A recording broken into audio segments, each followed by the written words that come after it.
ఏంటన్నయ్యా ఒంటరిగా ఇక్కడ మీలో మీరే బాధపడుతున్నారు? నా బాధను ఎవరితో చెప్పుకోనమ్మా. ఇంట్లో ఎవరికైనా సమస్య వస్తే ఇంటి పెద్దకు చెప్తారు, సమస్య తీరుస్తాడన్న నమ్మకం. కానీ ఆ నమ్మకాన్ని నేను నిలబెట్టుకోలేకపోతున్నాను. నా ఇన్నేళ్ల జీవితంలో ఎన్నో ఒడిదుడుకులు ఎదుర్కొన్నాను, ఎన్నో సమస్యలకు పరిష్కారం కనుక్కున్నాను. జీవితంలో ఎప్పుడూ నెంబర్ 1గానే నిలిచాను. కానీ మొట్టమొదటిసారి నా మనవరాలి జీవితాన్ని నిలబెట్టడంలో మాత్రం ఓడిపోతున్నాను. ఏం చేస్తే వంశీ మనసు మారుతుందో అర్థం కావడం లేదు. ఏం చేస్తే సమంత జీవితం నిలబడుతుందో తెలియడం లేదు. నా దగ్గర ఇంత డబ్బుంది, అది వంశీని మార్చలేకపోతుంది. ఇంత పేరుంది, అది వంశీని భయపెట్టలేకపోతుంది. ఇంత పరువుంది, అది వంశీ ముందు ఎందుకు పనికి రాకుండా పోతుంది. నా పెద్దరికాన్ని లెక్క చేయడం లేదు, సమంత ప్రేమని గుర్తుపెట్టుకోవడం లేదు, పూర్ణ అభిమానాన్ని పట్టించుకోవడం లేదు. అసలు మన ఇంట్లో మనుషుల్ని శత్రువుల్లా భావిస్తున్న వంశీని సమంత జీవితంలోకి ఎలా తీసుకురావాలో నాకు అర్థం కావడం లేదు. వంశీ లేకుండా బతకలేను అని సమంత అంటోంది, సమంతతో బతకలేను అని వంశీ అంటున్నాడు. వాళ్ల పెళ్లిలా ఒక్కరోజు ముచ్చటవుతుందని నేను ఆ రోజు ఊహించలేకపోయాను. అలా ఊహించుంటే అసలు పెళ్లి చేసేవాణ్ణి కాదు. చిన్నప్పటి నుంచి కన్నీరంటే ఏంటో తెలియకుండా సమంతను పెంచాను. అలాంటి నా మనవరాలు ఇప్పుడు కన్నీరు పెట్టని రోజంటూ లేకుండా పోయింది. తన బాధను చూస్తూ నేను బాధపడ్డం తప్ప ఏమీ చేయలేకపోతున్నానని నా మీద నాకే కోపంగా ఉంది. మీరేనా అన్నయ్య ఇలా మాట్లాడుతోంది? శంకర్ ప్రసాద్ అంటే ఒక వ్యక్తి కాదు, పెద్ద శక్తి. వ్యాపార సామ్రాజ్యాన్ని స్థాపించి మకటం లేని మహారాజుగా ఇన్నేళ్లుగా వెలుగుతున్న మనిషి మీరు. మీకు పోటీ కానీ, మీకు ఎదురు నిలిచే స్థాయి కానీ ఎవరికైనా ఉందా? ఎవరైనా మీ దారికి అడ్డొస్తే సామదాన భేద దండోపాయంతో వాళ్ళని మీ దారిలోకి తెచ్చుకునేవారు, మీకు అడ్డు లేకుండా చేసుకునేవారు. అందుకే ఇన్ని సంవత్సరాల మీ ప్రయాణంలో అడ్డంకులనేవి లేకుండా సాఫీగా సాగుతోంది. శంకర్ ప్రసాద్ అంటే ఒక వ్యవస్థలో ఎదిగారు, అదన్నయ్యా మీ స్థాయి. అలాంటి మీరు వంశీ లాంటి ఒక చిన్న కుర్రాడు గురించి ఇంతలా భయపడటం చూస్తుంటే నాకు చాలా బాధగా ఉందన్నయ్యా. నువ్వు చెప్పింది నిజమేనమ్మా. వ్యాపారంలో శత్రువుల్ని నేను ఎదిరించేవాణ్ణి, నాకు భయపడి వాళ్ళు నా దారి నుంచి తప్పుకునేవారు. కానీ వంశీ నా శత్రువు కాదు, నా ఇంటల్లుడు. తనని నేనలా భయపెట్టలేను, అలా అని నా మనవరాల్ని బాధ పెట్టలేను. అన్నయ్య, ఒక వ్యక్తి ఒక మనిషికి దూరం అవుతున్నాడు అంటే ఇంకో మనిషికి దగ్గర అవుతున్నాడనే కదా. వంశీ మనసులో వర్ష ఉన్నంతకాలం, వంశీకి వర్ష ఎదురవుతున్నంతకాలం వంశీకి సమంత కనపడదు, సమంత మాట వినపడదు, సమంత ప్రేమ అర్థం కాదు. ఆ వర్ష మాయ అలా కమ్మేసుంటుంది. వంశీ ఆ మాయలోంచి తనంతట తాను బయటపడలేడు, వర్ష బయటపడనివ్వదు. ముందు వంశీనలా ఆడిస్తున్నా వర్ష అడ్డు తొలగించుకోవాలి. అప్పుడు వంశీ ఒంటరివాడవుతాడు. అప్పుడు తన బాధను పంచుకోటానికి ఒక తోడు కావాలి. తాళి కట్టిన భార్య తోడవుతుంది. ఆ ప్రేమే బంధంగా మారుతుంది. ఆ తర్వాత వాళ్ళ జీవితాన్ని వాళ్ళు నిర్ణయించుకుంటారు. ఇక వర్షని తమ జీవితంలోకి రానివ్వకుండా వాళ్లే చూసుకుంటారు. ఏంటమ్మా నువ్వు వర్ష అడ్డు తొలగించమంటున్నావా? అవునన్నయ్య, మనం ఒక దారిలో వెళ్ళాలి అనుకుంటాము, అక్కడ ముళ్లకంపలు అడ్డొచ్చాయనుకోండి, వాటి మీద జాలి చూపిస్తామా? అలా అని వాటి మీద నడుచుకుంటూ వెళితే మనకే గాయాలవుతాయి. వాటిని తీసేయాలి. ఇక్కడ కూడా అదే పరిష్కారం. లేదు మహి, నా మనవరాలి జీవితం కోసం ఇంకో ఆడపిల్లని చంపడం నాకు తెలియని విద్య. ప్రాణాలు తీసి నిలబడే బతుకు నా మనవరాలికి అక్కర్లేదు. అందుకే నేను ఈ పని చేయలేను. వర్షం మీద నాకెంత కోపం ఉన్నా తను కూడా ఒక ఆడపిల్లే. ప్రాణాలు తీయమని నేను చెప్పట్లేదన్నయ్యా, వంశీకి దూరం చేయమని చెప్తున్నాను. మీరొకసారి రాణి ఇంటికి వెళ్ళి మాట్లాడితే వర్ష ఎవరికీ కనిపించకుండా వెళ్ళిపోయింది. దాంతో వంశీ ఒంటరయ్యాడు. నటించడానికైనా సరే మన ఇంటికొచ్చాడు కదా. మళ్ళీ వర్ష కనిపించింది కాబట్టి విడాకుల దాకా వెళ్ళాడు. అందుకే చెప్తున్నానన్నయ్యా, వర్షతో మాట్లాడండి, దూరంగా వెళ్ళిపోమని చెప్పండి. లేదు అంటే బెదిరించండి. వర్షాకి ఏం చెప్తే తను దూరంగా వెళ్ళిపోతుందో అది ఆలోచించండి. మీ ఉప్పు తింటున్న విశ్వాసంతో మీ ఇల్లు సంతోషంగా ఉండాలని కోరుకుంటున్నాను. తప్పుగా మాట్లాడుంటే క్షమించండి అన్నయ్యా.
సీత, ఈరోజు నేను ఎక్కడికి వెళ్ళానో తెలుసా?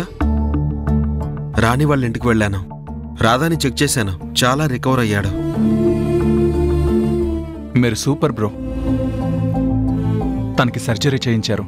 పాపం రాణి గారు ఎంత హ్యాపీగానో ఫీల్ అయి ఉంటారు కదా. తనే జీవితం అనుకున్న మనిషి అలా మంచాన పడితే ఎవరూ భరించలేరు. తను కోలుకోవాలని, మళ్ళీ మామూలు మనిషి అవ్వాలని రాణి పడ్డ తపన నేను చూశాను. తనకి ఎలాగైనా సాయం చేయాలనుకున్నాను.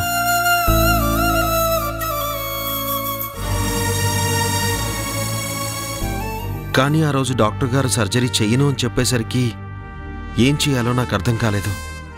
మేమెంత బ్రతిమాలుకున్నా ఫలితం లేకుండా పోయింది.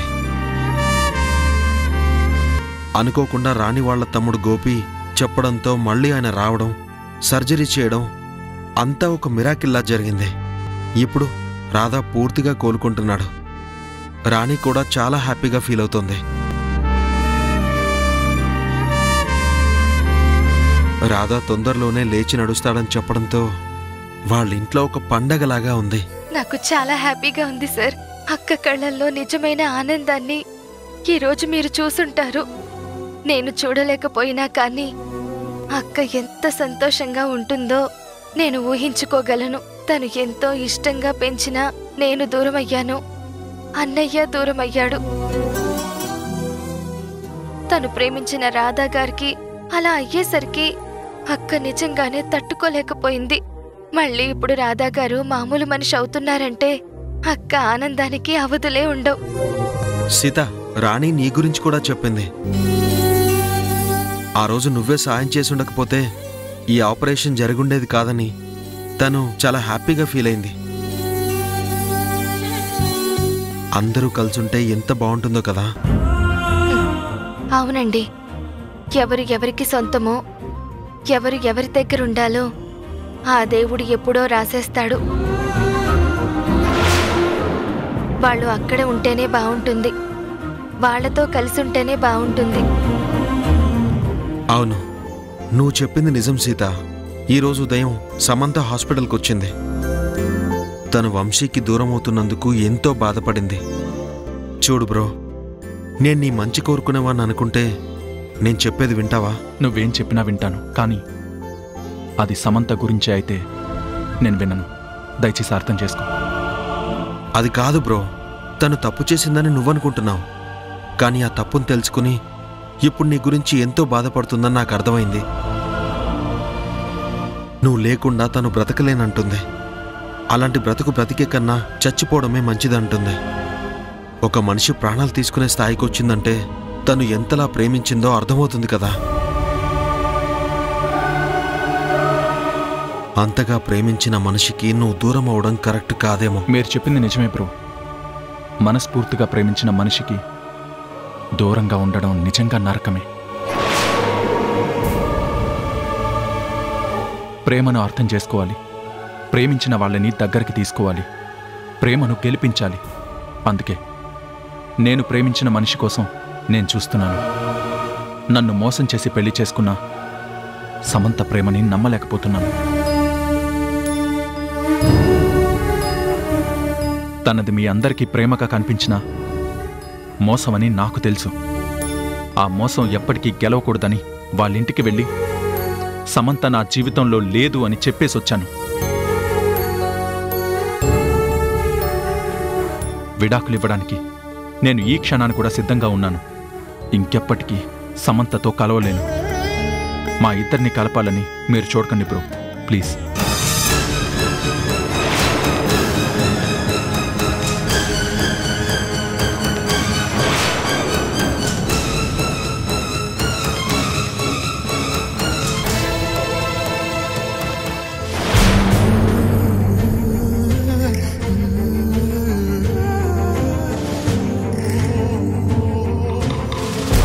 అదేంటి సీత, భోజనం మధ్యలో నువ్వెందుకు చేయి కడుక్కున్నావు?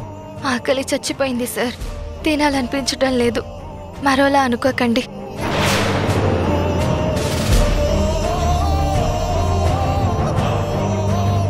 మీ నిర్ణయం మంచిదే. ఈ వంశీబాబుని తన భార్యని తొందరగా కలిపేయండి, వాళ్ళింటికి పంపించేయండి. వాళ్ళు అక్కడుండటమే మంచిది. ఇలా పరాయి వాళ్ల ఇంట్లో ఎంతకాలం ఉన్నా అది తనకి ఇబ్బందే. భార్యాభర్తలిద్దరూ కలిసుండటమే మంచిది, లేదంటే లేనిపోని అపార్థాలొస్తాయి. నేను కూడా అదే ప్రయత్నంలో ఉన్నాను తులసమ్మా. వంశీ ఎన్ని చెప్తున్నా సమంత తనని ప్రేమిస్తుందనే విషయం నాకు అర్థమైంది. భర్తకి దూరమై తను ఎంత బాధపడుతుందో భార్యని పోగొట్టుకున్నా నాకు తెలుసు. అందుకే వాళ్ళిద్దరినీ కలపాలని నిర్ణయించుకున్నాను. వంశీ తొందరగా ఇంటి నుండి వెళ్ళిపోవడం మంచిది, లేదంటే మీకు సీతమ్మ ఎక్కడ దూరం అవుతుందోనని నాకు చాలా భయంగా ఉంది బాబుగారు.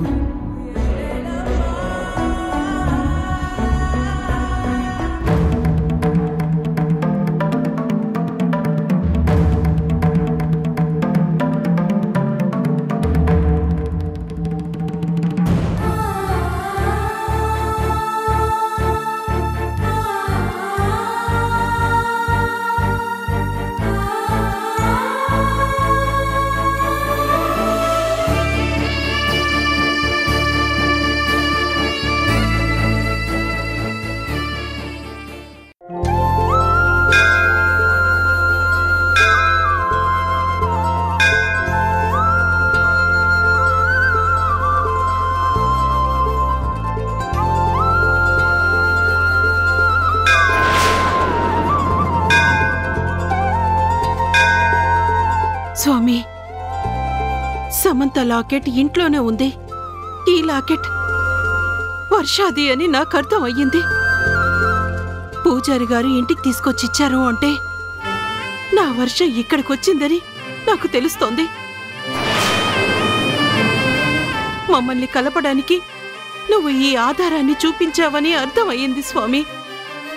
కానీ తను ఎవరో ఎలా ఉంటుందో ఆ రూపం కూడా మాకు తెలీదు.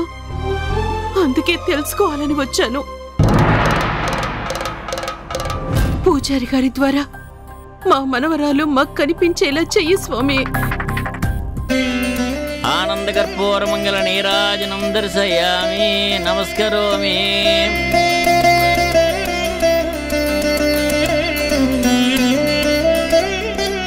అన్నపూర్ణమ్మ గారు, మొన్న మీరు గుళ్ళో ఒక గొలుసు పడేసుకున్నారు. నేనే దాన్ని మీ ఇంటికి తీసుకొచ్చి ఇచ్చాను. ఆ రోజు మీరు ఇంట్లో లేరు, చూసుకున్నారా? పూజారి గారు, ఆ సంగతి అడగడానికే వచ్చాను పూజారి గారు. ఈ గొలుసు నాదేనని మీకెలా తెలిసింది? అదేంటమ్మా, ఆ రోజు మీరు గుడికొచ్చి ఎవరో అమ్మాయితో మాట్లాడుతున్నారు కదా, మీకు ప్రసాదం ఇద్దామని నేను వచ్చాను. అప్పుడే మీరు వెళ్ళిపోతున్నారు. అప్పటికీ నేను పిలిచాను, మీరు నా మాట వినిపించుకోలేదు. మీరు వెళ్ళిపోయాక తిరిగి చూస్తే మీరు నిల్చున్న ప్రదేశంలోనే ఆ గొలుసు నా కాలికి తగిలింది. అది మీదే అయి ఉంటుందని తీసుకొని ఇచ్చానమ్మా. అది మీది కాదా అమ్మా? ఈ గొలుసు నాది కాదు పూజారి గారు. మాకిద్దరు మనవరాళ్ళని మీకు తెలుసు కదా. అందులో ఒక అమ్మాయి చిన్నప్పుడే తప్పిపోయింది. మా ఇంట్లో ఉన్న సమంతకి, తప్పిపోయిన వర్షాకి ఒకేలాంటి గొలుసులు ఆయన మా అన్నయ్య వేశారు. ఇదిగో సమంత గొలుసు ఇంట్లోనే ఉంది. ఈ గొలుసు ఇక్కడ గుళ్ళో దొరికింది అంటే ఆ రోజు నా మనవరాలు ఇక్కడికి వచ్చుంటుంది. అందుకే పూజారి గారు, తనెవరో మీరు గుర్తుపడతారేమోనని అడగడానికి వచ్చాను. ఇందులో గుర్తుపట్టడానికి ఏముందమ్మా? మీరు ఆ రోజు ఒక అమ్మాయితో మాట్లాడారు కదా, ఆ అమ్మాయిదే అయి ఉంటుంది.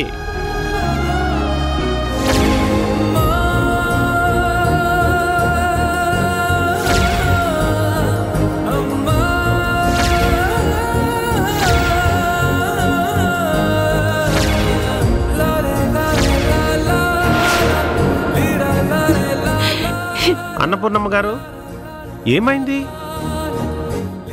చాలా తప్పు చేశాను పూజారి గారు, తప్పు చేశాను.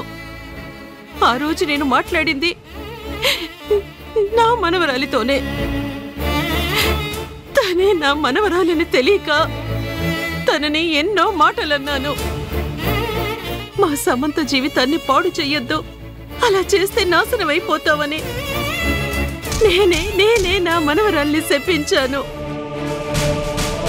కానీ ఇన్నేళ్లుగా కళ్ళు కాయలు కాసేలా వెతుకుతున్న మా వర్ష తనేనని గుర్తించలేకపోయాం. ఎంత విచిత్రమో చూసారా పూజారి గారు? ఎప్పటినుంచో తను మనకు పరిచయం ఉంది. తనని మేమే చదివించాము. తన పేరు వర్ష అనే కారణంగా మా మనవరాలిగా చూసుకున్నాము. కానీ తనే మా మనవరాలని, నా కొడుకు కూతురని, మా ఇంటి రక్తం అని గుర్తించలేకపోయాం పూజారి గారు, గుర్తించలేకపోయాం. ఆ రోజు కూడా గుడికొచ్చి నా మనవరాల్ని నాకు చూపించు స్వామి అని వేడుకుందామని వచ్చాను.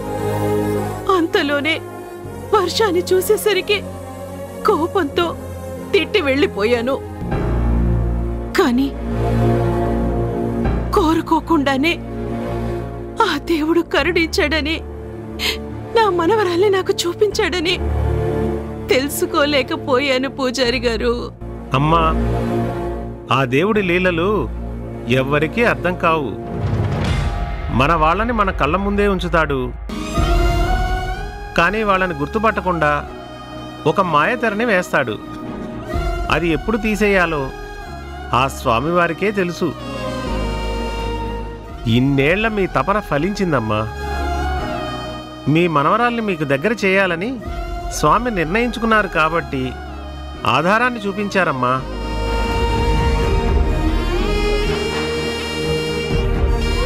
చూసారా అమ్మా, ఆ దేవుడు ఎంత గొప్పవాడు. తను ఎలా ఉంటుందో, తన రూపం ఏంటో కూడా తెలియదని మీరు ఎన్నోసార్లు ఈ గుడిలో వర్ష గురించి దేవుణ్ణి వేడుకోవడం నా చెవులతో నేను విన్నానమ్మా. కానీ ఈ జగన్నాథుడు తలుచుకుంటే జరగనిదంటూ ఏమీ ఉండదమ్మా. అందుకే మీ మనవరాల్ని మీరు గుర్తుపట్టడానికే ఈ ఆధారాన్ని మీకు చూపించాడు. ఆ అమ్మాయి మీ మనవరాలని తెలిసింది కదా, ఇంకా వెళ్ళి కలుసుకోండమ్మా. మీ ఇంటి రక్తాన్ని మీ ఇంటికి తీసుకెళ్ళండి. ఆ స్వామి అంతా మంచే చేస్తాడు.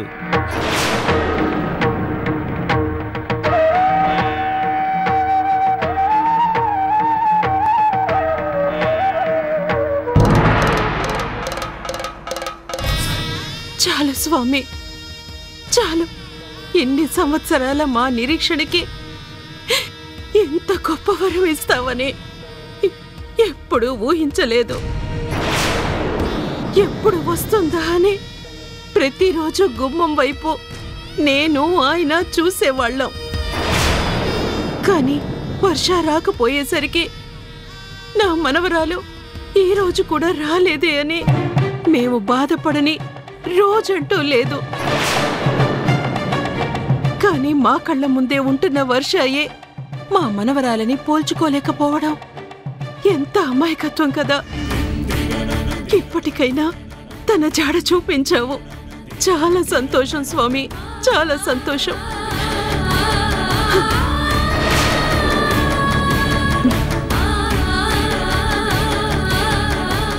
అసలు రత్తమ్మకి వీళ్ళెలా దొరికారో తెలుసుకోవాలి. తనని అడిగితే అన్ని విషయాలు తనే చెప్తుంది. ఆ తర్వాత వర్షతో నేను వెళ్ళి మాట్లాడాలి.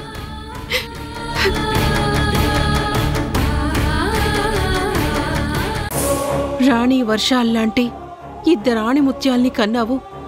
లేదమ్మా, నా బతుక్కి అంత అదృష్టం లేదు. కాకపోతే వాళ్లతో అమ్మా అని పిలిపించుకునే అదృష్టం ఆ దేవుడు నాకిచ్చాడు. నిజంగా వాళ్ళు నా కడుపును పుట్టుంటే నేను ఎంతో పుణ్యం చేసుకున్నాను అనుకునేదాన్ని.